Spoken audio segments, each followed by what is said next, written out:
Hello बच्चों, last year Hindi board exam में पूछे गई एमसीक्यू की ये सेकंड वीडियो है। शुक्ल युग के निबंधकार है। शुक्ल युग के निबंधकार हमारे हजारी प्रसाद द्विवेदी जी है। हजारी प्रसाद द्विवेदी शुक्ल युग के निबंधकार है। निर्मला उपन्यास के रचनाकार है। निर्मला उपन्यास के रचनाकार मुंशी प्रेमचंद है। ये इनका प्रसिद्ध उपन्यास है। इसके अलावा गोदान गबन भी इनके मुख्य उपन्यास है। आंसर हमारा आ गया ए। अपनी खबर रचना की विधा है। अपनी खबर एक एकांकी है जो श्री हंसराज रेबर द्वारा लिखी गई है। एकांकी नाटक का छोटा रूप होता है। अपनी खबर की विधा क्या हो गई? एकांकी। Answer A. रामधारी दिनकर की रचना नहीं है। इसमें अर्धनारीश्वर, संस्कृति के 4 अध्याय और रेती के पुल, ये तीनों रामधारी दिनकर की है। अजात शत्रु जो हमारी है वो जयशंकर प्रसाद की है। जयशंकर प्रसाद। इसलिए रामधारी दिनकर की रचना कौन सी नहीं है इसमें? अजात शत्रु। आंसर हमारा आ गया सी। गुनाहों का देवता के लेखक है। गुनाहों का देवता धर्मवीर भारती का एक प्रसिद्ध उपन्यास है। धर्मवीर भारती। गुनाहों का देवता क्या है इनका? एक प्रसिद्ध उपन्यास। आंसर हमारा आ गया ए। अभी हमारा नेक्स्ट क्वेश्चन है, निम्नलिखित कवियों में से किस कवि को राष्ट्र कवि का सम्मान मिला है? राष्ट्र कवि का सम्मान सूर्यकांत त्रिपाठी निराला जी को मिला है। आंसर आ गया सी। रामचंद्रिका के रचनाकार है। इसका पहले भी आया है क्वेश्चन। रामचंद्रिका के रचनाकार कौन है? केशवदास डी। घनानंद किस काल के कवि है? जो हमारे घनानंद है वो रीति काल के कवि है। रीति काल में एक इम्पोर्टेंट है कि उसकी भाषा भी पूछी जाती है। तो कौन सी भाषा थी रीतिकाल की? ब्रज भाषा। घनानंद ने ब्रज भाषा में अपना एक सुजान सागर की रचना की। उनकी कौन सी भाषा थी? ब्रज भाषा। Answer B. छायावादी काव्य की प्रमुख विशेषता है। ये भी इम्पोर्टेंट क्वेश्चन है। प्रकृति का मानवीकरण छायावादी काव्य की प्रमुख विशेषता है। इसमें प्रकृति जैसे पहाड़, नदी, फूल, बादल, इन सब का मानवीकरण करके रचनाएं की गई है। छायावादी काव्य के प्रसिद्ध जो कवि रहे हैं उसमें प्रसाद, पंत, निराला, महादेवी वर्मा, ये सब छायावादी युग के कवि है, प्रसिद्ध कवि है। आंसर हमारा आ गया ए। तार सप्तक के तार कवियों को किसने राहों के अन्वेषी कहा? ये थे हमारे, इनके संपादक कौन थे तार सप्तक के? सच्चिदानंद हीरानंद, सच्चिदानंद हीरानंद वात्स्यायन अज्ञे। इन्होंने तार सप्तक के 7 कवियों को राहों के अन्वेषी कहा था, जिसका अर्थ था रास्तों के खोजकर्ता। Answer C. नेक्स्ट है, करुण रस का स्थायी भाव है। करुण रस का स्थायी भाव शोक है। भय किसका है? भयानक रस का। उत्साह वीर रस। उत्साह हमारा कौन किसका है? वीर रस का स्थायी भाव है। रति श्रृंगार रस का स्थायी भाव है। आंसर हमारा यहाँ से आ गया डी, शोक। करुण रस का स्थायी भाव शोक। भूरे बालों की सी कतरन, जहाँ भी हमारा वाचक शब्द सी आ जाए वहाँ कौन सा अलंकार होगा? हमारा उपमा अलंकार। ये हम पहले भी बता चुके हैं लास्ट वीडियो में। वाचक शब्द सा, सी, से, सम, सरिस, जैसा, ज्यों, ऐसे वाचक शब्द जहाँ भी आ जाएंगे तो वहाँ पर कौन सा अलंकार होगा? हमारा उपमा अलंकार। छंद पढ़ते समय आने वाले विराम को क्या कहते हैं? उसको यति कहते हैं। जो छंद पढ़ते टाइम विराम लगता है उसको यति कहते हैं। ये जो विराम हम लेते हैं वो सांस लेने के लिए होता है। सांस लेने के लिए बीच में विराम लेते हैं तो उसको यति बोलते हैं, यति। आंसर आ गया डी। अभ्यास शब्द में किस उपसर्ग का प्रयोग किया गया है? अभ्यास जो हमारा है इसका संधि विच्छेद करें तो अभ्यास, इसका आएगा अभि प्लस आयास। हमारा यहाँ पर उपसर्ग क्या हो गया? अभि। आंसर आ गया हमारा बी। पंचतंत्र में कौन सा समास है? पंचतंत्र, इसमें जो पहला पद है हमारा संख्यावाची है। पहले भी ऐसा क्वेश्चन आया है, जब भी पहला पद संख्यावाची हो तो उसमें कौन सा होता है? द्विगु समास। पहला पद संख्यावाची होने से कौन सा समास होता है? द्विगु समास। और पूरा शब्द एक समूह होता है। पंचतंत्र, पंचतंत्र का मतलब हो गया यहाँ 5 तंत्रों का समूह, 5 तंत्रों का समूह। तो ऐसा जहाँ भी आएगा तो उसमें कौन सा होगा? हमारा द्विगु समास। Answer D. नेक्स्ट है हमारा दिनकर, दिवाकर, भास्कर किस शब्द के पर्यायवाची है? हमारे सूर्य के पर्यायवाची है, सभी को पता होगा। इसके अलावा भी सूर्य के रवि, भानु, प्रभाकर, ये भी सूर्य के पर्यायवाची है। आंसर हमारा आ गया ए। युवाम शब्द में कौन सी विभक्ति एवं वचन है? युष्मद जो हमारा तुम शब्द होता है, ये उसका त्वम, युवाम, यूयम जो हमारी प्रथमा विभक्ति होती है उसमें युवाम कहाँ पर आया? प्रथमा विभक्ति का द्विवचन। इन युष्मद को आप सभी को अच्छे से याद करना है। यहाँ पर आंसर आ गया प्रथमा विभक्ति और द्विवचन। Answer B. मोहन द्वारा चित्र बनाया गया, इस वाक्य में वाच्य है। किसकी प्रधानता है यहाँ पर? इस वाक्य में प्रधानता किसकी है? कर्ता की, कर्म की या क्रिया की? चित्र बनाया गया द्वारा, तो यहाँ पर जो चित्र बनाया गया है उस पर ज़्यादा जोर दिया गया है, इस कर्म पर ज़्यादा जोर दिया गया वाक्य में, तो प्रधानता कहीं की हुई? कर्म की, कर्मवाच्य हुआ। आंसर हमारा ए। सूरज निकला और चारों ओर फैल गया, वाक्य किस प्रकार का है? यहाँ पर 2 वाक्य हमारे हैं, सूरज निकला और चारों ओर प्रकाश फैल गया। तो दोनों वाक्यों को किससे जोड़ा गया? हमारा और से। और यहाँ पर क्या है? समुच्चय बोधक शब्द, जोड़ने वाला शब्द। जब 2 वाक्य अलग अलग हो और किसी समुच्चय बोधक से जुड़े हो तो वो वाक्य होता है हमारा संयुक्त वाक्य, इंग्लिश में कंपाउंड सेंटेंस। आंसर आ गया हमारा बी। कौन सा शब्द सर्वनाम है? सर्वनाम जैसे सर्वनाम वे शब्द होते हैं जो संज्ञा के स्थान पर बोले जाते हैं।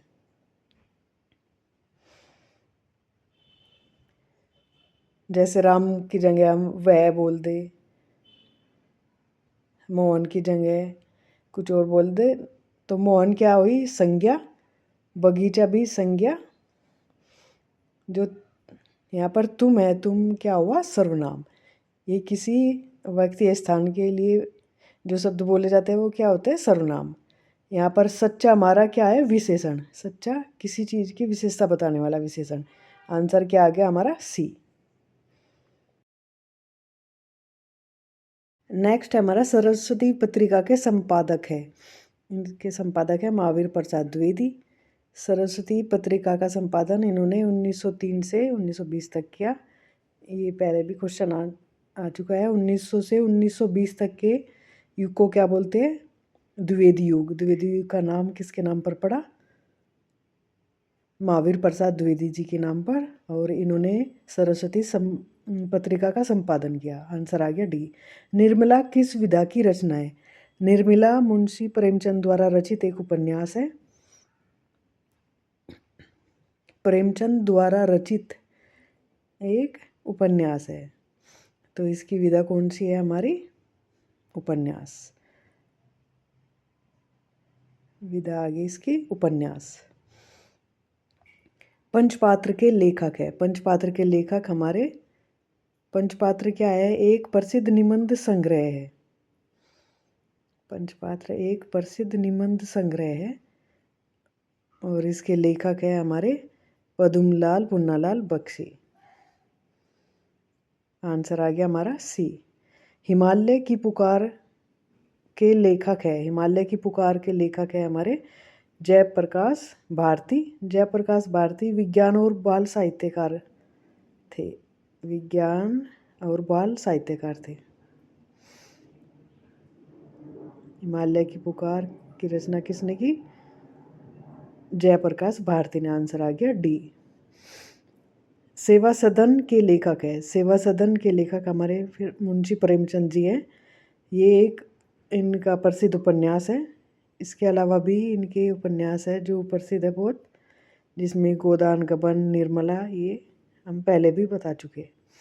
गोदान गबन निर्मला ये भी याद रखने हैं। आंसर आ गया सी। नेक्स्ट हमारा है रीतिकाल के कवि है। रीतिकाल के कवि ऑप्शन में जैसे नागार्जुन दिया है, तो जो नागार्जुन है वे प्रगतिवादी युग के कवि है। प्रगतिवादी युग के कवि है। भारतेंदु हरिश्चंद्र आधुनिक युग के। महावीर प्रसाद द्विवेदी भी आधुनिक युग। और जो हमारे मतीराम है ये हमारे रीतिकाल के कवि है। इनकी जो प्रसिद्ध रचना है वो है रसराज। मतीराम की रसराज। और रीतिकाल के कवियों की भाषा कौन सी थी? ब्रज भाषा, वो भी याद रखनी है। Answer D. दूसरा सप्तक प्रकाशित हुआ। हमारे जो सप्तक थे किसने प्रकाशित किए थे? अज्ञे ने। अज्ञे ने सन 1943 में तार सप्तक का संपादन किया। उसके बाद 51 में इन्होंने दूसरा सप्तक प्रकाशित किया। 1959 में तीसरा सप्तक प्रकाशित किया और 1979 में चौथा सप्तक प्रकाशित किया। आंसर हमारा क्या है? दूसरा सप्तक सन 1951। Answer B. निहार के रचनाकार है। निहार के रचनाकार हमारी महादेवी वर्मा जी है। ये छायावाद की प्रमुख कवियत्री थी। छायावाद युग की प्रमुख कवियत्री। इनकी कुछ रचना भी याद रखनी है, जैसे रश्मि। निहार के अलावा रश्मि, नीरजा, दीपशिखा, यामा, ये सब इनकी प्रसिद्ध रचनाएं हैं। दीपशिखा और यामा ये छायावादी कवियत्री है। पुष्प की अभिलाषा शीर्षक कविता किस काव्य संग्रह से ली गई है? जो पुष्प की अभिलाषा है वो है युगचरण काव्य संग्रह। युगचरण काव्य संग्रह उससे ली गई है। यहाँ पर हमारी यामा जो है वो महादेवी वर्मा द्वारा रचित है। युगचरण पंडित माखनलाल चतुर्वेदी द्वारा रचित एक काव्य संग्रह, जिसमें पुष्प की अभिलाषा शीर्षक से कविता है। साकेत भी इम्पोर्टेंट है। मैथिली शरण गुप्त और स्मृति किसकी रचना है? रामधारी सिंह दिनकर का ऐतिहासिक नाटक है। आंसर हमारा यहाँ से आ गया बी। छायावाद युग की मुख्य विशेषता, ये पहले भी आ चुका है। छायावाद युग की मुख्य विशेषता क्या है? प्रकृति का मानवीकरण। यहाँ प्रकृति, पेड़ पहाड़, नदियाँ, बादल, इन सब का मानवीकरण किया गया है छायावाद युग में। और इसके कवि पहले भी बता चुके हैं, पंत प्रसाद, महादेवी वर्मा, ये सब छायावाद युग के कवि है। Answer D. करुण रस का स्थायी भाव है। रति किसका है? श्रृंगार रस का स्थायी भाव। हास किसका है? हास्य रस का स्थायी भाव। शोक किसका है? करुण रस का स्थायी भाव। निर्वेद शांत रस का स्थायी भाव। ये स्थायी भाव सभी याद रखने हैं। तो हमारा क्या आ गया? सी। जहाँ उपमेय को उपमान पर सीधा आरोपित कर दिया जाता है वहाँ कौन सा अलंकार होता है? हमारा रूपक अलंकार। जैसे इसका एग्जाम्पल है चरण कमल बंधु हरिराई। चरण कमल, यहाँ पर सीधा चरण को कमल बता दिया गया है, तो जहाँ पर सीधा उसको आरोपित कर दिया जाए उपमेय को उपमान पर, तो वहाँ कौन सा होता है? हमारा रूपक। सोरठा किस प्रकार का छंद है? सोरठा हमारा अर्धसम मात्रिक छंद है। इसमें चारों चरण में से 2 चरण समान होते हैं 1 और 3 में 11-11 मात्राएं, और जो हमारा दूसरा और चौथा होता है, चौथा चरण, उसमें होती है इसमें 13-13 मात्राएं। तो ये सममात्रिक नहीं है, ये कौन सा है, अर्ध सममात्रिक। 2-2 चरण में समान मात्राएं है। इसका उल्टा होता है हमारा दोहा। दोहा में हमारा 1 और 3 में होती है 13-13 मात्राएं, 1 और 3 चरण में, और 2 और 4 चरण में होती है 11-11 मात्राएं। इसको याद रखना है। कैसा ये अर्ध सममात्रिक छंद। निर्गुण शब्द के में प्रयुक्त उपसर्ग है। निर्गुण का हम संधि विच्छेद करेंगे तो निर्गुण, यहाँ गुण के आगे उपसर्ग निर लगाने से इसका अर्थ ही बदल गया। निर्गुण का अर्थ यहाँ पर क्या आ गया हमारा, गुणों से रहित। तो उपसर्ग किसी भी शब्द के स्टार्टिंग में जुड़कर उसके पूरे अर्थ को बदल देता है। आ गया हमारा डी। नील कमल में कौन सा समास है। नील कमल, यहाँ पर पहला पद विशेषण है, पहला पद विशेषण है। जो नील है तो नील कमल मतलब नीला कमल, जो इसकी विशेषता बता रहा है। तो ऐसा जहाँ भी पहला पद विशेषण हो उसमें होता है कर्मधारय समास। कर्मधारय समास आंसर आ गया हमारा बी। देव नदी का पर्यायवाची शब्द है। देव नदी, देवताओं की नदी कौन सी होती है हमारी, गंगा। देवताओं की नदी गंगा। तो ये किसका पर्यायवाची शब्द है, गंगा का। गंगा के दूसरे पर्यायवाची शब्द में आता है सुरसरी। सुरसरी भी देवताओं की नदी, ये भी इम्पोर्टेंट है। मंदाकिनी, भागीरथी, ये सब किसके पर्यायवाची है, गंगा के। आंसर आ गया हमारा सी। युष्माभि शब्द की विभक्ति एवं वचन है। युष्मद जो तुम शब्द है उसके सभी आप लोगों को याद करने हैं। तो ये इसका युष्माभि तृतीय विभक्ति और बहुवचन है। विकारी पद कितने प्रकार के होते हैं हमारे, विकारी पद कितने प्रकार के होते हैं, 4 प्रकार के। विकारी कौन से पद होते हैं, जो अपने रूप को बदल लेते हैं। इसमें 4 प्रकार, संज्ञा, सर्वनाम, विशेषण और क्रिया, ये हमारे इसके 4 प्रकार है। आंसर आ गया डी। अर्थ के आधार पर वाक्य कितने भेद होते हैं, वाक्य के भेद होते हैं 8।